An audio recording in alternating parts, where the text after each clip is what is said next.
Welcome to Madhavi చేతి వంటలండి. ఇది cloud kitchen అండి. మన దగ్గర వెజ్జు, నాన్ వెజ్జు దొరుకుతుంది. మీరు డైలీ లంచ్ కూడా కావాలి అంటే గనక క్యారేజ్ కూడా అవైలబుల్ ఉంటుందండి. మీకు దగ్గరలో ఉన్నవాళ్ళు ఎవరైనా కాల్ చేయొచ్చు. స్క్రీన్ మీద నెంబర్‌కి మెసేజ్ కూడా చేయొచ్చు. మన దగ్గర బొబ్బట్లు గానీ, sweet items, veg, non veg అన్నీ చిన్న చిన్న క్యాటరింగ్స్ కూడా చేస్తామండి. స్క్రీన్ మీద నెంబర్‌కి ఆర్డర్ పెట్టుకోండి. ఈ వీడియో నచ్చినట్టయితే లైక్ చేయండి, షేర్ చేయండి, సపోర్ట్ చేయండి. ఈ అటుకుల ప్రిపరేషన్ వీడియో మనం చూద్దాం. ఈరోజు అటుకులు ఉప్మా చేస్తున్నానండి. ప్రిపరేషన్ చూపిస్తానని చెప్పాను కదా!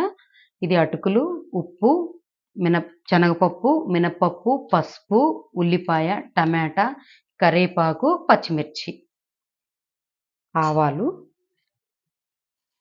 శనగపప్పు, మినపప్పు, ఉల్లిపాయలు, కరివేపాకండి, టమాటాలండి, ఉప్పండి, పసుపు, పచ్చిమిర్చి, అటుకులు వేస్తున్నానండి. ఇంకా మనకు రెడీ అయిపోయిందండి. దింపేసుకోవడమే. మనకు అటుకులు ఉప్మా రెడీ అయిపోయిందండి. ఇది క్లౌడ్ కిచెను. కావాలి అనుకున్న వాళ్ళు ఇది నిజాంపేటలో ఉంటుంది. మీరు ఆర్డర్ పెట్టుకోవచ్చు. స్క్రీన్ మీద నెంబర్‌కి కాల్ కూడా చేయొచ్చు. మన దగ్గర స్వీట్ ఐటెమ్స్ కూడా దొరుకుతాయండి. థ్యాంక్ యూ అండి. ఈ వీడియో నచ్చినట్టయితే లైక్ చేయండి, షేర్ చేయండి, సపోర్ట్ చేయండి, సబ్స్క్రైబ్ చేసుకోండి. Thank you.